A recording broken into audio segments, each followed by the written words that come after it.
Hello everyone, myself Sachin this side, and today's topic is Illumina from Homeopathic Materia Medica.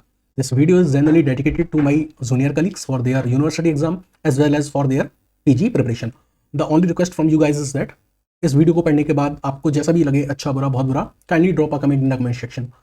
इस lecture में basically whatever notes I have used is from different books like Boric Materia Medica, Allen Key Notes, J.D. Patil and many others. But एक book जो मैं आपको आपके दिमाग में डाल दूंगा इस लेक्चर के बाद, दैट इज एलन की नोट्स. तो एलन की नोट्स को हमने इसमें कंप्लीट कवर किया है and I can genuinely tell you that कि एलन की नोट्स का इससे अच्छा एक्सप्लेनेशन आपको यूट्यूब पे और कहीं नहीं मिलेगा. ठीक है, so without wasting time let's start Illumina. तो अगर हम इल्यूमिना की बात करें तो इल्यूमिना को आज के टाइम में हम एक और वर्ड से जानते हैं, एक और नाम से जानते हैं, दैट इज एल्यूमिनस ऑक्सीडिस. बेसिकली इल्यूमिना का अगर हम कंपोजिशन बात करें, केमिकल कंपोजिशन की बात करें, तो इल्यूमिना क्या होती है? एल्यूमिनियम ऑक्साइड होती है. सो अब इसका जो मॉडर्न नेम है वो इसकी कंपोजिशन के बेस पे है, दैट इज एल्यूमिनस ऑक्सीडिस और दैट इज Al2O3. लेकिन अगर हम एंशिएंट टाइम की बात करें तो एंशिएंट टाइम में एल्यूमिना को दो अलग नाम से जाना जाता था, that is argilla and pure clay. जो वर्ड आर्जिला है ये एक लैटिन वर्ड है जो क्ले के लिए यूज किया जाता है. तो बेसिकली एंशिएंट टाइम में जो एल्यूमिना है इसको प्योर क्ले के नाम से जाना जाता था. जाना इसलिए जाता था क्योंकि पुराने टाइम में जो एल्यूमिना होती थी वो आपको मिलती थी, ऑब्टेन होती थी कहाँ से? नेचुरल क्ले से. तो क्योंकि पुराने टाइम में एल्यूमिना नेचुरल क्ले के अंदर जो एल्यूमिनियम के कंपाउंड्स होते थे, पुराने टाइम में नेचुरल क्ले के अंदर जो एल्यूमिनियम कंपाउंड्स होते थे उस कंपाउंड से हमें क्या होती थी? एल्यूमिना ऑब्टेन होती थी. ठीक है, इसलिए इसका नाम क्या था? आर्जिला और प्योर क्ले.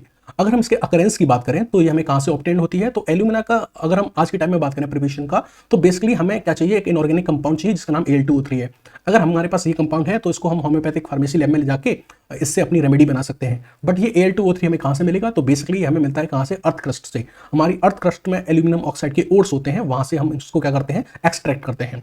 एक बार यहाँ से आपको Al2O3 मिल जाता है, उसके बाद आप इसको कहाँ भेजते हैं? फार्मेसी लैब भेजते हैं. तो इसमें फिर लगते हैं फार्मेसी के फंडे, जिसको यहाँ मैं आपको बहुत शॉर्ट में बताऊंगा, आप डिटेल में फार्मेसी में पढ़ेंगे. जब आप क्रूड फॉर्म को ऑब्टेन कर लेते हैं, यानी कि आपको Al2O3 मिल गया फ्रॉम द क्रूड फॉर्म, ठीक है, अब आपको इसको मेडिसिनल प्रॉपर्टीज के अंदर क्या करनी है? इंक्रीज करनी है. तो उसके लिए एक प्रोसेस होता है जिसको हम बोलते हैं पोटेंटाइजेशन या डायनामाइजेशन.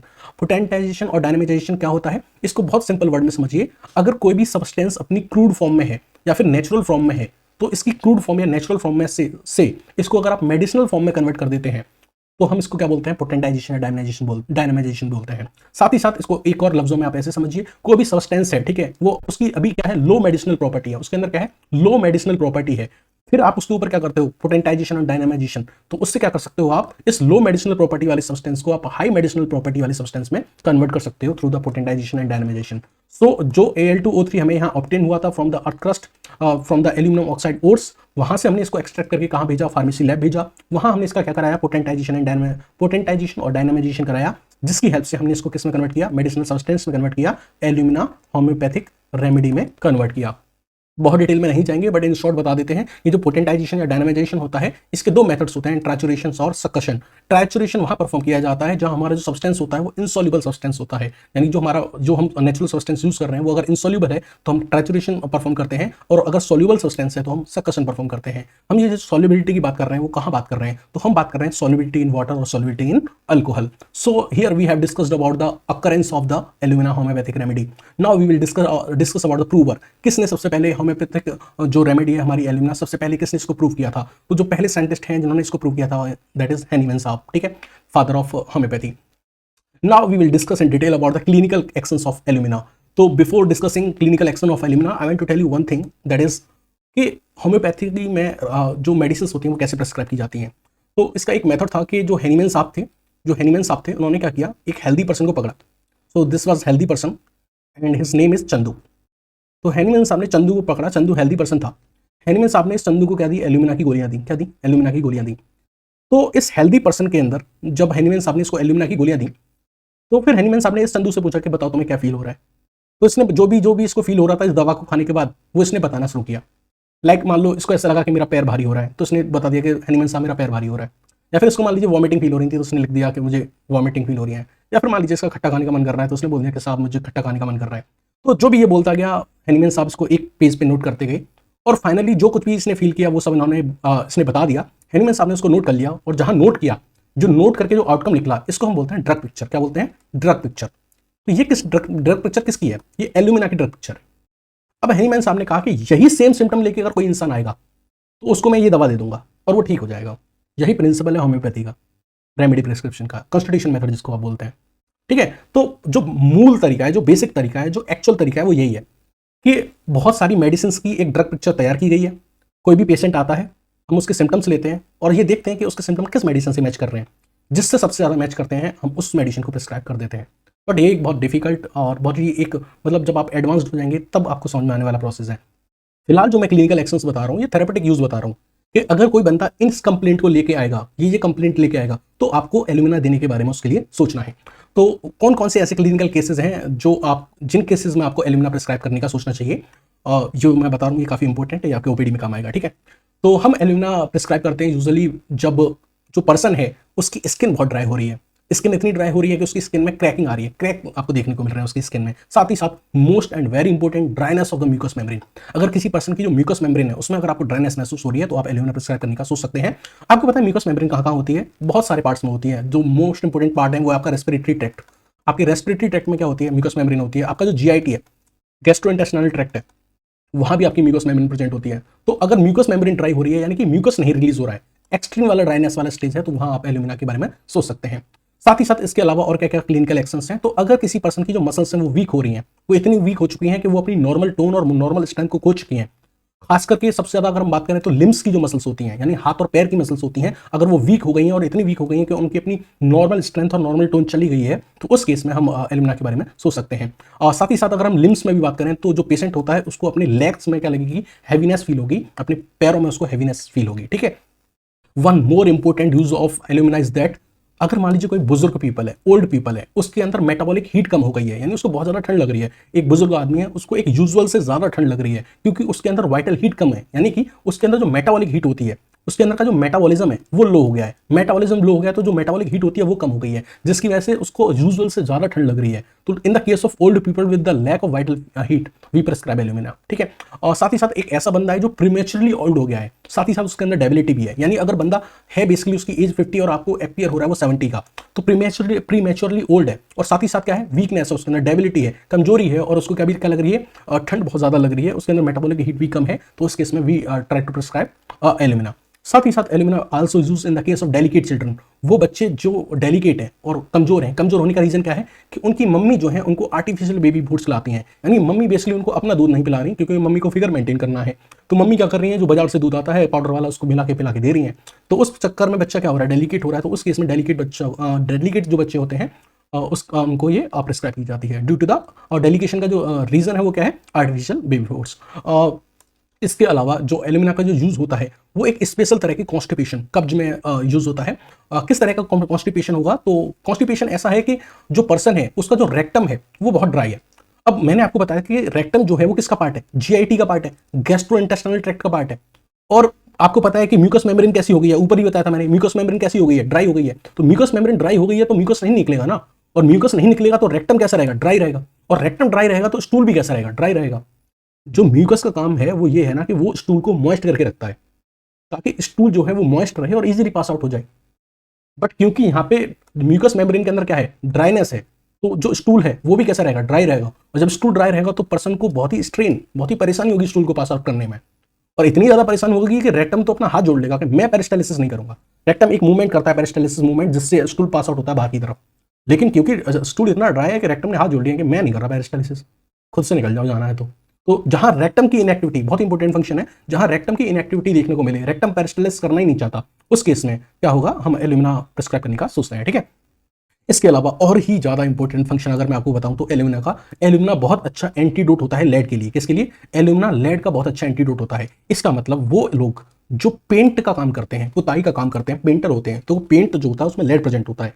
जब पुताई वाला आदमी बहुत टाइम तक पुताई करता है तो उसकी बॉडी में से कुछ लेड एब्जॉर्ब होकर उसकी बॉडी में चला जाता है, यानी उसकी स्किन से लेड एब्जॉर्ब होकर उसकी बॉडी में चला जाता है, तो उसको लेड पॉइजनिंग हो जाती है। तो जो लेड पॉइजनिंग वाला जो केस होता है उस केस में एल्यूमिना बहुत अच्छा वर्क करती है। साथ ही साथ अगर आपने सुना हो थोड़े टाइम पहले एक मैगी का बहुत ज़्यादा क्रिटिसाइज किया गया था क्योंकि मैगी में लेड का अमाउंट ज़्यादा हो रहा था, जिसकी वजह से लोगों को लेड सिरोसिस हो रही थी, मतलब लेड की प्रॉब्लम्स हो रही थी, लेड पॉइजनिंग हो रही थी। तो उस केस में भी अगर लेड पॉइजनिंग वाला केस आपके पास आता है तो उस केस में एल्यूमिना बहुत अच्छा काम करती है। तो ये हमने बात करी कुछ basic important clinical actions of the alumina that will work in your OPD. ठीक है, अब हम आते हैं अपनी फालतू बातों के ऊपर, यानी कि मैं अब आपको एलन की नोट्स को बहुत डिटेल में समझाने जा रहा हूँ। ठीक है, एलन की नोट्स में सबसे पहले स्टार्टिंग होती है इसकी कॉन्स्टिट्यूशन से। आप सारे लोग कॉन्स्टिट्यूशन चलाते रहते हैं, लेकिन आपको कॉन्स्टिट्यूशन का शायद मतलब ही नहीं पता होता। कॉन्स्टिट्यूशन का मतलब होता है inherent nature of individual. Inherent nature of individual मतलब, इनहेरेंट का मतलब होता है यूनिक, पेक्यूलियर, कुछ एक स्पेशल खास बात उस पेशेंट के अंदर जो आपको यूजुअली कहीं और नहीं देखने को मिलेगी। तो उस यूनिक नेचर के बारे में बात करें दैट इज कॉन्स्टिट्यूशन। कॉन्स्टिट्यूशन में क्या दे रखा है एलन की नोट्स में बात करते हैं तो वो कहते हैं कि adapted to the person who suffer from chronic disease, यानी कि वो कहते हैं कि एल्यूमिना उस पर्सन को दी जाएगी जो क्रोनिक डिसीज से सफर कर रहा है। क्रोनिक डिसीज मतलब ऐसी बीमारी जो बहुत लंबे टाइम से है, यानी कि वो कहते हैं कि एल्यूमिना को हम एक्यूट केस में नहीं देते, एल्यूमिना को हम एक्यूट केस में नहीं देते, क्रोनिक केस में देते हैं। तो क्रोनिक मतलब पुराना, कितना पुराना, तो आपको कुछ पता भी तो होना चाहिए ना कि एक्यूट कब कहेंगे, क्रोनिक कब कहेंगे। तो कोई भी बीमारी जो कुछ मिनट्स की हो, कुछ आवर्स की हो, या कुछ वीक्स की हो, फ्यू वीक्स की हो, तो हम इसको एक्यूट कंसीडर करते हैं। बट जब आपकी बीमारी कुछ वीक्स की हो, कुछ मंथ्स की हो, या फिर फ्यू वीक्स नहीं, कई सारे वीक्स की हो, मंथ्स की हो, या फिर ईयर्स की हो, तो ऐसी बीमारी जो लॉन्ग ड्यूरेशन की है उसको हम क्रोनिक डिसीज बोलते हैं। ठीक है, तो अप्रोक्सीमेटली अंदाजा हो गया ना ओपीडी में कैसे डायग्नोस कर पाओगे एक्यूट है, क्रोनिक है। ठीक है, चलिए, तो मैंने आपको बताया कि एलन की नोट्स कहती है कि हम एल्यूमिना को उस पर्सन को देंगे जो क्रोनिक डिसीज से सफर कर रहा है, यानी कि लंबे टाइम से सफर कर रहा है।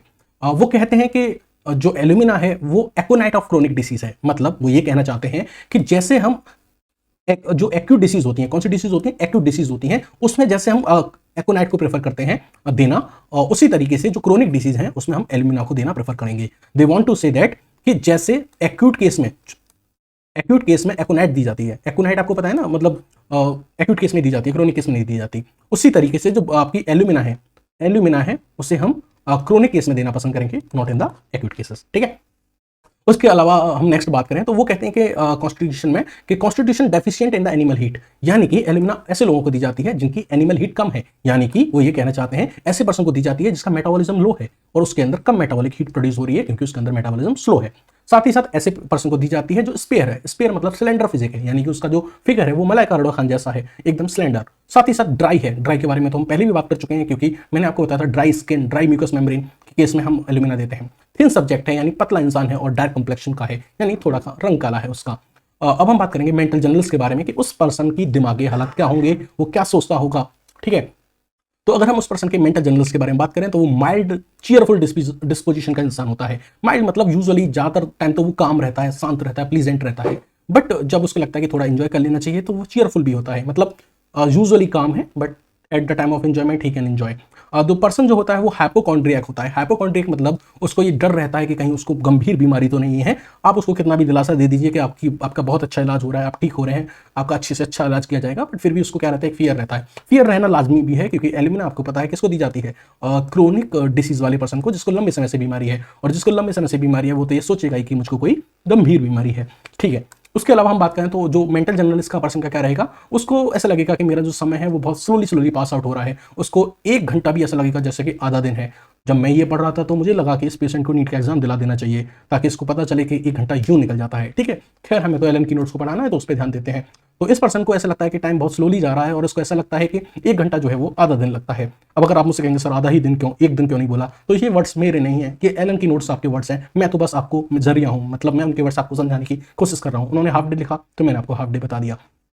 ना talking about the physical generals of the patient, तो मतलब फिजिकल जनरल्स का मतलब ये है कि उस पर्सन के शारीरिक हालात कैसे हैं, उसकी बॉडी क्या कहना चाहती है। तो उसकी बॉडी ये कहती है कि एबनॉर्मल एपेटाइट है, यानी कि बहुत भयंकर भूख लगती है उसको, मेरी तरह है एकदम एबनॉर्मल तरह की भूख लगेगी उसको। क्रेविंग रहेगी किसके लिए, स्टार्च के लिए, स्टार्च खाना चाहेगा, चौक खाना चाहेगा, चारकोल खाना चाहेगा, क्लॉव्स लौंग खाना चाहेगा, चाय की पत्ती तक खा जाएगा, एसिड्स खाना चाहेगा। अब मैं एसिड बोल रहा हूँ तो ये मत समझिएगा कि वो H2SO4 या HCl को लेके ऐसे करके पी लेगा, नहीं भाई, वो सिट्रिक एसिड मतलब जो खट्टी चीज़ें होती हैं उनको खाने का चाहेगा, मतलब खट्टा खाने का मन करेगा उसका। साथ ही साथ उसका मन करेगा इनडाइजेस्टेबल थिंग्स खाने की, यानी ऐसी चीज़ें खाने की जो उसको यूजुअली पचती नहीं है बट वो आदत से मजबूर है, उसको खाना फिर भी वही है जो उसको पचता नहीं है। आगे हम बात करें तो ऐसे पर्सन को पोटैटो से डिसएग्री है, पता नहीं अलग ही नाराजगी है इस इंसान को पोटैटो से। पोटैटो इसको नहीं पसंद है, शायद इसलिए क्योंकि ये फलों का राजा, वो सब्जियों का राजा है, इसको राजा पसंद नहीं है, मतलब इसको पोटैटो पसंद नहीं है। ठीक है, ऐसा इंसान जो होता है वो बात करते करते थक जाता है, इतना थक जाता है कि उसको चक्कर आने लग जाते हैं, मूर्छा सी आने लग जाती है। फिर इसको क्या चाहिए, इसको बैठना है, थोड़ा शांति से बैठना चाहता है क्योंकि शांति से बैठने से इसको क्या मिलता है, आराम मिलता है। एमेलियोरेशन मतलब आराम मिलता है। ठीक है, आगे चलते हैं गैस्ट्रोइंटेस्टाइनल सिस्टम के बारे में कि ऐसे इंसान का जो पेट है, आंत है, वो कैसी रहती हैं, यानी पूरा जो गैस्ट्रिक सिस्टम है, एलिमेंट्री कैनाल है, उसके बारे में स्टडी करेंगे कि इसका गैस्ट्रोइंटेस्टाइनल सिस्टम कैसा है। तो इस पर्सन को क्रोनिक इरेक्टेशन फॉर ईयर्स, यानी इसको लंबे समय से एक तो डकार लेने की आदत है और बर्पिंग, मुंह फाड़ के बहुत देर तक करने की आदत है, और ये आदत इसकी शाम के टाइम में तो और ही ज़्यादा इसको परेशान करने लग जाती है। अगर हम आगे बात करें तो ऐसे पर्सन को कॉन्स्टिपेशन रहता है। कॉन्स्टिपेशन जो होता है वो ऐसा रहता है कि इसको डिजायर ही नहीं होती है अपनी स्टूल पास करने की। ये स्टूल को इकट्ठा करता रहता है रेक्टम के अंदर कि जब तक एकदम फुल नहीं हो जाएगा मैं नहीं जा रहा वॉशरूम, ठीक है। तो ये इसके अंदर डिजायर नहीं होती स्टूल पास आउट करने की, जब तक ये जमा ही ना होता रहे, बहुत ज़्यादा जमा ना हो जाए। क्यों नहीं इसके मन में हो रहा है जाने का वॉशरूम? उसका रीज़न है क्योंकि इसको पता है कि अगर मैं वॉशरूम जाऊंगा तो मुझे बहुत ज़्यादा ताकत लगानी पड़ेगी स्टूल को पास आउट करने में, क्योंकि आपको पता है ना कि स्टूल इसका कैसा है, ड्राई है। स्टूल कैसा है? ड्राई है, क्योंकि म्यूकस मेम्ब्रेन जो है उसके अंदर क्या है, ड्राइनेस है।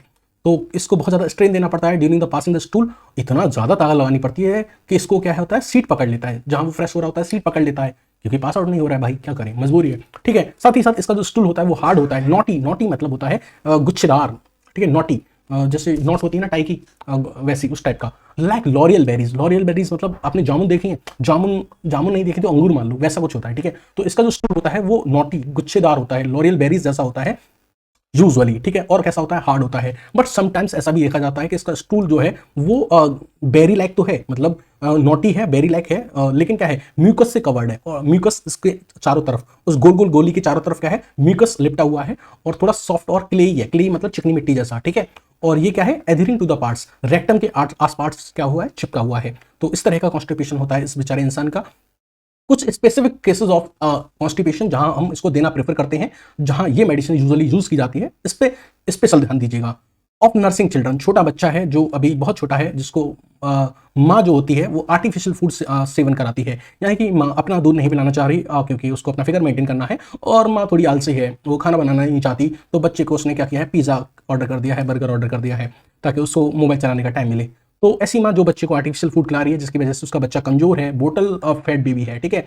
और साथ ही साथ ओल्ड पीपल का जो कॉन्स्टिपेशन होता है वहाँ इसको देना प्रेफर करते हैं, या कोई वुमेन है, प्रेग्नेंट है, सॉरी प्रेग्नेंट नहीं है, प्रेग्नेंट है, तो ऐसी वुमेन जो प्रेग्नेंट है और उनकी प्रेगनेंसी की वजह से जो बाउल की जो एक्टिविटी है वो रिड्यूस हो गई है, ठीक है, यानी उसकी जो रेक्टम है वो प्रॉपर तरीके से पेरिस्टालिसिस नहीं कर रही है, बाउल एक्टिविटी कम हो गई है, तो उस केस में भी एल्यूमिना प्रेफर करते हैं। साथ ही साथ एल्यूमिना को हम देते हैं इनएक्टिविटी ऑफ द रेक्टम। एक यूजुअल आदमी है और हार्ड स्टूल होने की वजह से रेक्टम ने कह दिया कि मैं तो पेरिस्टालिसिस नहीं करने वाला, तुमको खुद से पास होना है तो हो जाओ। तो जो इवन स्टूल कहता है कि चलो मैं सॉफ्ट हो जाता हूँ थोड़ा, अब तो पेरिस्टालिसिस कर लो, बट जो रेक्टम है वो कह देता है मैं तो नहीं करने वाला, मुझे पुराना पता है, बहुत ही हार्ड स्टूल था, मैं नहीं करने वाला। तो इवन सॉफ्ट स्टूल भी होता है तब भी क्या होती है, बहुत ज़्यादा स्ट्रेन लगानी पड़ती है, बहुत ज़्यादा ताकत लगानी पड़ती है स्टूल को बाहर पास आउट करने में, ठीक है, ग्रेविटी से जो निकल जाए वो निकल जाए। साथ ही साथ डायरिया व्हेन सी यूरिनेट्स, ये एक स्पेशल केसेस पे ध्यान दीजिएगा। कोई फीमेल है वो यूरिनेट करने जा रही है, बट उसी टाइम पे उसको क्या होता है, डायरिया, मतलब उसका जो स्टूल है वो पास आउट हो जाता है। एक बिल्कुल जस्ट अपोजिट कंडीशन, एक तो कंडीशन थी कि वो पास आउट नहीं हो रहा है, ठीक है, बहुत हार्ड स्टूल है, लेकिन एक स्पेशल केस है सीखा कि अगर कोई फीमेल है वो यूरिनेट करने जा रही है और यूरिनेट करने के टाइम पे उसको क्या हो जाता है, डायरिया हो जाता है, उसका स्टूल एकदम से पास आउट हो जाता है, उसको यूरिनेट करने टाइम पे अपना डायरिया को कंट्रोल करना पड़ता है, तो उस वाले केस में भी हम एल्यूमिना को देना प्रेफर करते हैं। तो these were to contrast thing about the constipation and diarrhoea, ठीक है। Now we will talking about the female reproductive system of alumina. तो जो person female reproductive system of alumina, तो ल्यूकोरिया के बारे में बात करेंगे। सबसे पहले ल्यूकोरिया मतलब क्या होता है कि डिस्चार्ज होता है फ्रॉम द वेजाइनल पार्ट और फीमेल के अंदर, और ये जो डिस्चार्ज होगा ये कैसा होगा, एक्रिड होगा, प्रोफीज होगा। एक्रिड मतलब इरिटेटिंग होगा, प्रोफीज मतलब बहुत ज्यादा अमाउंट में निकलेगा, running down to the heel. आप तो ये सोच रहे होंगे ना कि बह के एकदम हील तक पहुंच गया, पैरों तक पहुंच गया, हील तक पहुंच गया, सैंडल तक पहुंच गया, नहीं भाई, इसका मतलब वो ये कहना चाहता है कि उसका अमाउंट जितना ज्यादा है, फ्लो इतना ज्यादा हैवी है कि वो वहां तक पहुंच सकता है, फ्लो इतना ज्यादा है उसका। और ये जो फ्लो है ये वर्स होता है ड्यूरिंग द डे टाइम, लेकिन कोल्ड बाथिंग अगर कोई फीमेल करती है तो उसको इससे क्या मिल जाता है, आराम मिल जाता है, इंप्रूवमेंट मिलता है। साथ ही साथ एल्यूमिना प्रिस्क्राइब की जाती है उन फीमेल के बारे में जिनको मेंसेस के बाद बहुत ज्यादा एक्सट्रीमली थकान हो जाती है, बोथ फिजिकली एंड मेंटली। इतनी ज्यादा थकान होती है कि वो बोलने की भी हालत में नहीं रहती हैं। Now talking about the respiratory system of the patient of the alumina, that is ऐसे पर्सन्स जिनको नमक से, वाइन से, सिरका विनेगर से, पेपर यानी मिर्च से कांटेक्ट में आते ही तुरंत ही खांसी उठ जाती है, तो ऐसे लोगों को हम प्रिस्क्राइब करते हैं alumina. Now talking about the nervous system, तो नर्वस सिस्टम की बात करें ऑफ द एल्यूमिना पेशेंट, तो for those peoples that have inability to walk, यानी कि ये उन लोगों में प्रिस्क्राइब की जाती है जो आंख बंद करके 2 कदम भी नहीं चल सकते। यानी कि अगर आप उनकी आंख बंद कर दोगे दिन के टाइम में भी, तो भी वो 2 कदम भी नहीं चल पाएंगे, तुरंत ही गिर जाएंगे, क्योंकि उनके अंदर स्ट्रगल रहता है बैलेंस और कोऑर्डिनेशन करने में। जब उनकी आंखें क्या रहती हैं, बंद रहती हैं, उनकी स्टेबिलिटी लूज हो जाती है और वो गिर जाते हैं। यानी ये आंख बंद करके 2 कदम भी नहीं चल सकते, तुरंत गिर जाएंगे due to the lack of coordination. अच्छा, अगर हम ऐसे लोगों की स्किन के बारे में बात करें तो स्किन के बारे में तो मैं पहले बात कर चुका हूं। स्किन उनकी ड्राई रहती है, टेटरी रहती है। टेटरी मतलब क्या रहती है, फ्लैंकी। फ्लैंकी मतलब परतदार रहती है। इनकी स्किन में इनको क्या रहती है, इचिंग रहती है। क्या रहती है, इचिंग रहती है। और इचिंग इतनी ज्यादा वर्ष हो जाती है कि ये क्या करते हैं, इसको खुजाने लग जाते हैं। ठीक है, और खुजाने लग जाते हैं तो रैसेस पड़ जाते हैं। और ये सबसे ज्यादा इनको कब महसूस होता है, इन द कोल्डर मंथ्स। ठीक है, कोल्डर मंथ्स में इनकी जो इचिंग है वो बहुत ज्यादा इंटेंस हो जाती है। साथ ही साथ जब ये लोग कहां जाते हैं, बेड पे अपना लेटने जाते हैं, तो जो बेड की हीट होती है, बेड की हीट से भी क्या होता है, इनकी जो इचिंग होती है वो बहुत ज्यादा इंटेंस हो जाती है और एकदम अनबिरेबल हो जाती है। इतनी ज्यादा अनबिरेबल हो जाती है कि ये खुजाते हो जाते खून ही निकाल लेते हैं। और फिर इनको क्या होने लगता है, पेन होने लगता है। ऑब्वियसली बात है, खून निकलेगा तो पेन तो हो ही गई। ठीक है, अब हम बात करते हैं मॉडलिटीज के बारे में। मॉडलिटीज का क्या मतलब होता है, मतलब तो समझो, पहले रट लेते हो ऐसे ही। मॉडलिटी का मतलब होता है वो फैक्टर्स जो पेशेंट के सिम्टम को, परेशानी को बढ़ा देंगे या फिर घटा देंगे। ऐसे फैक्टर्स को हम क्या बोलते हैं, मॉडलिटीज बोलते हैं। जो बढ़ा देते हैं इसका मतलब एग्रेवेशन, और जो घटा देते हैं वो मतलब एमेलियोरेशन। सिम्टम्स का बढ़ना एग्रेवेशन, सिम्टम्स का कम होना एमेलियोरेशन। किस किस चीजों से इनके सिम्टम्स इंक्रीज होंगे, कोल्ड एयर से, सर्दी से, बैठने से, आलू खाने से, सूप पीने से और new and full moon days से। कब आराम मिलेगा, मिड समर वेदर में, गर्म ड्रिंक्स से, खाना खाने से और वेट वेदर से। So this was all about the modalities of bioalumina. Now talking about the relation, कुछ रिश्ते नातों के बारे में बात कर ली जाए तो मैंने अभी आपको एक बहुत इंपॉर्टेंट बात बताई थी बिगनिंग में ही कि एल्यूमिना जो होता है वो लेड का बहुत अच्छा एंटीडोट होता है। तो किसी को लेड पॉइजनिंग है, पेंटर वेंटर वगैरह है, या मैगी ज़्यादा खाली थी लेड वाली, तो उसके लिए एल्यूमिना अच्छा काम करेगी। एक वर्ड और यूज होता है आपकी एलन की नोट्स में, कॉम्प्लीमेंट्री, और फिर वो एक मेडिसिन लिख देते हैं। कॉम्प्लीमेंट्री का मतलब पता है आपको, नहीं पता है ना, ऐसी रट लेते हो ना, कॉम्प्लीमेंट्री। चलो, कॉम्प्लीमेंट्री का मतलब क्या होता है वो समझो। कॉम्प्लीमेंट्री का मतलब होता है जब आप इस दवा को उस दवा के साथ दोगे तो हीलिंग प्रोसेस बढ़ जाएगा। यानी एल्यूमिना के साथ अगर आप इस दवा को भी दोगे तो और अच्छा असर आपको देखने को मिलेगा। तो एल्यूमिना की जो कॉम्प्लीमेंट्री मेडिसिन है वो है ब्रायोनिया। बेसिकली मैं आपको ये बताना चाह रहा हूं, मैंने आपको शुरू में ही बताया था कि एल्यूमिना जो होती है वो क्रोनिक केस में दी जाती है, लेकिन सेम सिम्टम्स एल्यूमिना वाले हैं और पर्सन एक्यूट कंडीशन में आया है, तब आप क्या करोगे, मना कर दोगे कि मेडिसिन नहीं देंगे, जाओ क्रोनिक कंडीशन हो जाए तब आना। नहीं बे, एल्यूमिना की एक्यूट रेमेडी है ब्रायोनिया। अगर आपको लग रहा है कि बंदे के अंदर लक्षण जो है वो एल्यूमिना वाले हैं, लेकिन अभी बस शुरुआत हुई है, तो आप उसको ब्रायोनिया दे दीजिए। तो bryonia basically acute of the alumina. ठीक है, आपने ब्रायोनिया दी, आपको आपने एल्यूमिना दी, आपने एल्यूमिना दी और पेशेंट को आराम मिल गया, लेकिन पेशेंट जिद दिया, कहता मुझे और दवाएं चाहिए, तो आप फॉलो अप में क्या यूज कर सकते हो, लैकेसिस यूज कर सकते हो और सल्फर यूज कर सकते हो। तो this was all about the alumina homeopathic remedy. आपको ये वीडियो लेक्चर कैसा लगा प्लीज कमेंट सेक्शन में बताइएगा। Thank you and have a nice day.